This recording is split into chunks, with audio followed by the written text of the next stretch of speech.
Italy का परूजिया शहर एक ऐसी जगह जो अपनी खूबसूरती, एट्रस्कन और गोथिक आर्किटेक्चर और दुनिया भर से आने वाले इंटरनेशनल स्टूडेंट्स के लिए जानी जाती है।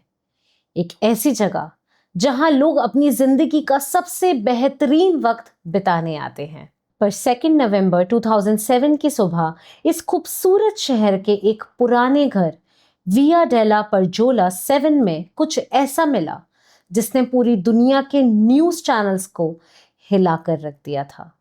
एक बाथरूम जहां सिंक पर खून के निशान मिले, एक टॉयलेट जिसमें बिना फ्लश किया हुआ एक्सक्रीटा पड़ा था और एक बेडरूम जिसका दरवाजा अंदर से लॉक्ड था।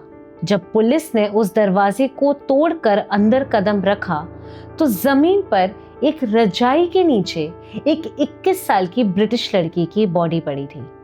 पोस्टमार्टम रिपोर्ट के मुताबिक उसका गला गहराई से काटा गया था और उसके शरीर पर कुल 16 चोटों के निशान पाए गए थे, जिनमें से 7 चाकू के ही घाव थे। लेकिन इस केस का सबसे बड़ा ट्विस्ट वो बॉडी नहीं थी, सबसे बड़ा ट्विस्ट वो लड़की थी जो उस घर के बाहर खड़ी थी, जिस पर दुनिया की नजरें टिकने वाली थी।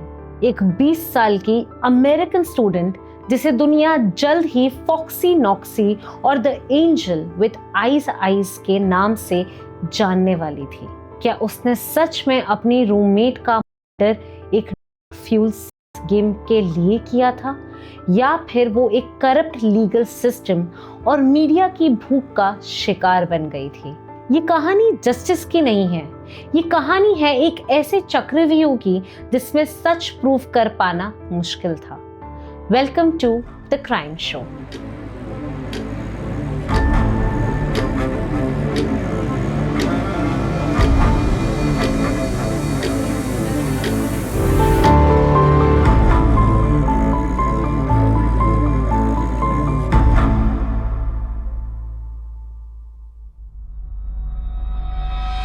अगस्त 2007 मेरेडिथ कर्चर एक 21 साल की बहुत ही ब्राइट और मेहनती British student university of Leeds से एक एक्सचेंज प्रोग्राम के लिए इटली आई थी। वो विया डेला परजोला 7 नाम के एक पुराने अपर फ्लोर अपार्टमेंट में शिफ्ट हुई। ठीक 10 दिन बाद 28 सितंबर को एक 20 साल की अमेरिकन स्टूडेंट अमांडा नॉक्स, जो सियाटल यूएसए से आकर उसी फ्लैट में शिफ्ट हुई थी। इनके साथ 2 इटालियन लड़कियां फिलोमेना और लॉरा भी रहती थीं और नीचे वाले ग्राउंड फ्लोर फ्लैट में 4 इटालियन लड़के रह रहे थे। मेरेडिथ और अमांडा दोनों बिल्कुल अलग पर्सनालिटीज की थीं। मेरेडिथ थोड़ी रिजर्व्ड, सीरियस और अपनी पढ़ाई पर फोकस करने वाली लड़की थी। वही अमांडा एक फ्री स्पिरिटेड अमेरिकन टीनेजर थी। अमांडा एक लोकल बार लेश चीक में पार्ट टाइम काम करती थी, जिसका मालिक पैट्रिक लुम्बुम्बा नाम का एक आदमी था। 25 अक्टूबर को अमांडा की मुलाकात एक क्लासिकल म्यूजिक कॉन्सर्ट में 23 साल के एक शर्मीले इटालियन कंप्यूटर साइंस स्टूडेंट से हुई, Raffaele Sollecito, and they started dating each other. लेकिन इस कहानी में एक और कैरेक्टर की एंट्री बाकी थी। मिड अक्टूबर में नीचे रहने वाले इटालियन लड़कों के बुलाने पर एक 20 साल का आइवेरियन माइग्रेंट उस घर में आया था, रूडी जूड, और यही वो शख्स था जो इस पूरी कहानी का रुख बदलने वाला था। 1 नवंबर 2007 इटली में पब्लिक हॉलिडे था। घर की दोनों इटालियन लड़कियां और नीचे फ्लैट के सारे इटालियन लड़के शहर से बाहर जा चुके थे। रात के करीब 8:45 बजे मेरेडिथ अपनी कुछ इंग्लिश दोस्तों के साथ डिनर करके अकेले अपने फ्लैट पर वापस आई। उसने अगले दिन के लिए अपने कपड़े निकाले और सोने की तैयारी करने लगी। दूसरी तरफ अमांडा नॉक्स का दावा था कि उस रात उसके बॉस पैट्रिक ने मैसेज करके कहा कि उसकी बार की शिफ्ट कैंसिल हो गई है। अमांडा और रफाले पूरी रात रफाले के फ्लैट पर ही रुके थे, जहां उन्होंने वाना पी और फ्रेंच मूवी अमील देखी। अगली सुबह करीब 10:30 बजे अमांडा नहाने और कपड़े बदलने के लिए अपने अपार्टमेंट वापस आई, पर वहां कुछ बहुत अजीब चीजें उसने नोटिस की। घर का मेन दरवाजा खुला हुआ था। शेयर्ड बाथरूम की सिंक और बिडे पर खून के निशान मिले। दूसरे बाथरूम के टॉयलेट में बिना फ्लश किया हुआ एक्सक्रीटा भी पड़ा था और मेरेडिथ के कमरे का दरवाजा अंदर से लॉक्ड था। अमांडा ने सोचा कि शायद मेरेडिथ सो रही होगी, इसलिए उसने वहां ना आकर कपड़े बदले और वापस राफेले के घर चली गई। थोड़ी देर बाद वो दोनों वापस फ्लैट पर आए। राफेले ने नोटिस किया कि उनकी इटालियन रूममेट फिलोमेना के रूम की खिड़की टूटी हुई थी, पर अंदर से कुछ भी चोरी नहीं हुआ था। उसने मेरेडिथ का दरवाजा तोड़ने की कोशिश की, पर वो नाकाम रहा। घबराकर राफेले ने पुलिस को कॉल किया। ठीक उसी वक्त 12:30 बजे पोस्टल पुलिस वहां अचानक पहुंच गई। क्यों? क्योंकि उन्हें पास के एक बगीचे में 2 मोबाइल फोन्स फेंके हुए मिले थे जो मेरेडिथ के थे और वो उन्हें लौटाने आए थे। जब रूममेट फिलोमेना वहां आई तो उसके कहने पर एक दोस्त ने जोर से लात मारकर मेरेडिथ के रूम का दरवाजा तोड़ दिया। अंदर का मंजर बेहद डिस्टर्बिंग था। फ्लोर पर खून के निशान थे और एक रजाई के नीचे मेरेडिथ कर्चर की बॉडी मिली। पोस्टमार्टम रिपोर्ट ने रिवील किया कि उस पर जबरदस्ती की गई थी, सेक्सुअल असॉल्ट की कोशिश भी हुई थी। उसकी गर्दन पर तेज धार वाले हथियार से गहरे घाव पाए गए थे। पुलिस को शक हुआ कि चोरी का नाटक किया गया हो सकता है, क्योंकि खिड़की का शीशा बाहर से नहीं अंदर से टूटा हुआ लग रहा था, क्योंकि खिड़की का कांच रूम के बाहर की ओर गिरा हुआ था। एक भी कीमती सामान की चोरी नहीं हुई थी। पुलिस का शक अमांडा पर भी गया, क्योंकि वो घर की रेजिडेंट में से एक थी। मर्डर के ठीक बाद पुलिस ने अमांडा और राफेले को पूछताछ के लिए स्टेशन बुलाया और अकॉर्डिंग टू पब्लिक रिपोर्ट्स यहाँ अमांडा ने एक ऐसा बयान दिया जिसने उसे एक गहरे गड्ढे में फंसा दिया। पुलिस इन्वेस्टिगेशन के मुताबिक अमांडा ने पुलिस को लिखकर दिया कि वो उस रात घर की किचन में थी और मेरेडिथ अपने कमरे में थी और तभी उसका बॉस पैट्रिक लुम्बम्बा अंदर आया। अमांडा ने डर के मारे अपने कान बंद कर लिए थे जब पैट्रिक ने अंदर जाकर मेरेडिथ का मर्डर कर दिया। और सिर्फ यही नहीं, जब पुलिस ने उसके बॉयफ्रेंड राफेले सोलिसिटो को इंटरोगेट किया तो उसने बताया कि अमांडा पूरी रात उसके फ्लैट पर नहीं थी। वो रात के बीच में कहीं चली गई थी और सुबह लौट कर आई थी।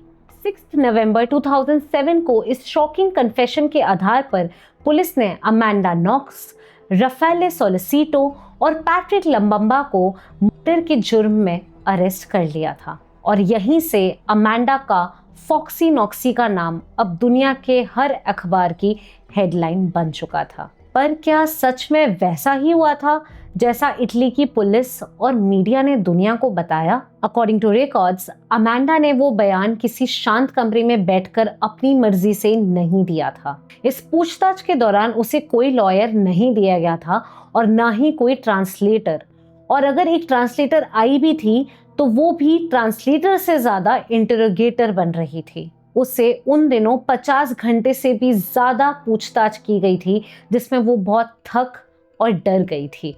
पुलिस ने उससे झूठ बोला कि राफेले ने उसे धोखा दे दिया है। उसने बता दिया है कि तुम वहां थी। According to Amanda, the police even threatened her that she would go to jail for 30 years। Experts के मुताबिक ऐसी परिस्थितियों में कभी कभी कोर्स्ड फॉल्स कन्फेशन जैसे मामले भी सामने आए हैं। डर, थकान और मारपीट की वजह से अमांडा का दिमाग पूरी तरह टूट चुका था।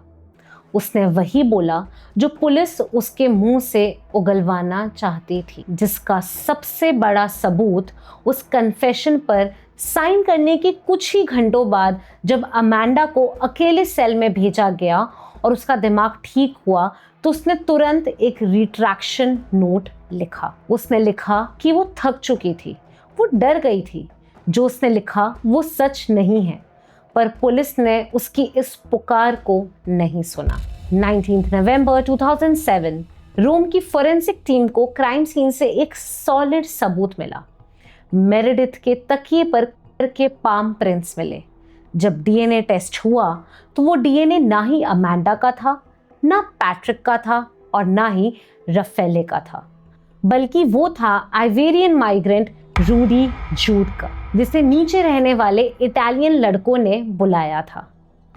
20 नवंबर को पैट्रिक लम्बम्बा का पुख्ता एलिबाई भी मिल गया था कि वो अपने बार में ही काम कर रहा था और इन दोनों सबूतों के चलते पैट्रिक को रिलीज कर दिया गया था। रूडी के बाद जर्मनी भाग गया था, लेकिन जब वो ट्रेन से बिना टिकट ट्रैवल कर रहा था तब वो पकड़ा गया। पकड़े जाने के बाद रूडी ने कहा कि वो वहां मेरेडिथ के साथ डेट पर गया था और किसी अनजान आदमी ने आकर मेरेडिथ का मर्डर किया है। कोर्ट ने उसकी कहानी को झूठ माना और उसे 30 साल की सजा सुना दी, जिसे बाद में 16 साल कर दिया गया। तो अब जब असली कातिल रूडी जूड पकड़ा जा चुका था और उसके सबूत भी मिल चुके थे, तो अमांडा और रफेलो को छोड़ देना चाहिए था, राइट? No, wrong. ये ट्रायल इटली के जस्टिस सिस्टम के सबसे कंट्रोवर्शियल ट्रायल में से एक बन गया था। प्रोसिक्यूटर लॉयर ने एक वाइल्ड थ्योरी बनाई कि मेरेडिथ और अमांडा के बीच एक बहुत बड़ा झगड़ा था। की रात रूडी, अमांडा और रफेले ने मिलकर एक फ्यूल गेम खेला, जिसमें अमांडा ने चाकू से मेरेडिथ का गला काट दिया। इस वाइल्ड थ्योरी को साबित करने के लिए पुलिस ने 2 एविडेंसेस पेश किए। पहला, द किचन नाइफ। राफेले के घर से एक चाकू मिला। पुलिस ने कहा कि इस पे अमांडा और मेरेडिथ दोनों का डीएनए है। सच्चाई ये थी कि ब्लेड पर खून का कोई निशान नहीं था और जो डीएनए मिला वो सिर्फ और सिर्फ 5 पिकोग्राम्स था। वो इतना कम था कि वो साफ तौर पर लैब कंटामिनेशन का नतीजा भी माना जा सकता था। और दूसरा था द ब्रा क्लैस्प। पुलिस को क्राइम सीन से मेरेडिथ की ब्रा का एक हुक मिला जिसमें रफेले का डीएनए था, पर यह हुक के 46 दिन बाद फर्श से उठाया गया था। वो बहुत दिन से कंटामिनेटेड हो चुका था, लेकिन स्टिल 4 दिसंबर 2009 को जूरी ने दोनों को गिल्टी करार दे दिया। अमांडा को 26 साल और रफेले को 25 साल की सजा सुना दी गई। अकॉर्डिंग टू रिपोर्ट्स, ब्रिटिश और इटालियन टैबलॉइड्स ने अमांडा की इमेज एक फेम फैटेल और शी डेविल जैसी बना दी थी। उन्होंने उसका MySpace nickname Foxy Knoxy उठा लिया और उसकी जिंदगी के हर छोटे मजाक को उसके खिलाफ एक हथियार बना दिया था। दूसरी तरफ अमेरिकन मीडिया ने एक अलग नैरेटिव बनाया।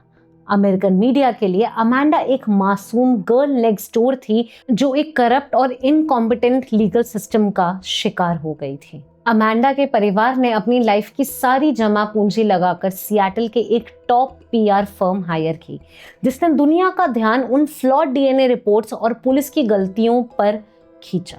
यहाँ से इस केस ने जस्टिस सिस्टम का एक मजाक बनाया। फैसले ऐसे पलटे गए जैसे कोई टेनिस का मैच चल रहा हो। रिकॉर्ड्स के मुताबिक नवंबर 2011 इंडिपेंडेंट एक्सपर्ट्स ने पुलिस के सारे डीएनए एविडेंसेस को पूरी तरह गलत बता दिया। कोर्ट ने अमांडा और रफेले को बरी कर दिया। They were acquitted by the court. Amanda 4 साल बाद यूएस वापस लौट गई। मार्च 2013 इटली की सुप्रीम कोर्ट ने उस एक्विटल को ओवरटर्न करके दोबारा ट्रायल शुरू करवा दिया। जनवरी 2014 में फ्लोरेंस कोर्ट ने अजीबोगरीब लॉजिक लगाते हुए उन्हें वापस गिल्टी करार कर दिया। लेकिन आखिरकार 27 मार्च 2015 को इटली की सबसे बड़ी कानूनी अदालत सुप्रीम कोर्ट ऑफ कैसेशन ने अपना आखिरी और परमानेंट फैसला सुनाया। कोर्ट ने पुलिस की क्लास लगाते हुए कहा कि इन्वेस्टिगेशन में ग्लेरिंग एरर्स, इन्वेस्टिगेटिव एमनीशिया और सेंसेशनल फेलियर्स थे। कोर्ट ने कंफर्म किया कि क्राइम सीन पर अमांडा या रफेले का एक भी बायोलॉजिकल ट्रेस मौजूद नहीं था। 8 साल के एक्यूजेशंस के बाद अमांडा नॉक्स और रफेले सोलिसिटो को परमानेंटली चार्जेस से बरी कर दिया गया। They were definitely exonerated by the Italian court. 2019 में European court of human rights ने भी माना कि इटली पुलिस ने उस रात इंटरोगेशन में अमांडा के राइट्स तोड़े थे। मर्डर से बरी होने के बाद भी अमांडा पर मानहानि का चार्ज लगा as she falsely accused Patrick even when she was under pressure, जिसे 2024-25 में इटालियन कोर्ट्स ने बरकरार रखा। आज सब अपनी जिंदगी में आगे बढ़ चुके हैं। रफेले एक सॉफ्टवेयर इंजीनियर है, अमांडा एक एडवोकेट और ऑथर बन चुकी है और रूडी जूड अपनी 16 साल की सजा पूरी करके 2021 में आजाद हो चुका है। हालांकि उस पे अब दोबारा अपनी एक्स गर्लफ्रेंड को असॉल्ट करने का केस चल रहा है। लॉ तब अंधा नहीं होता जब उसकी आंखों पर पट्टी बंधी होती है, बल्कि तब अंधा होता है जब उसकी आंखें उसके रखवालों के बनाए हुए नैरेटिव से चौंधियाई जाती हैं। अगर आपको ये एपिसोड अच्छा लगा हो तो please like this video and subscribe to TCS the crime show. अगर आपको लगता है कि इस केस में अभी भी कई सवाल बाकी हैं तो वीडियो को शेयर करें और अपनी थ्योरी कमेंट में जरूर बताएं। Stay tuned, stay curious.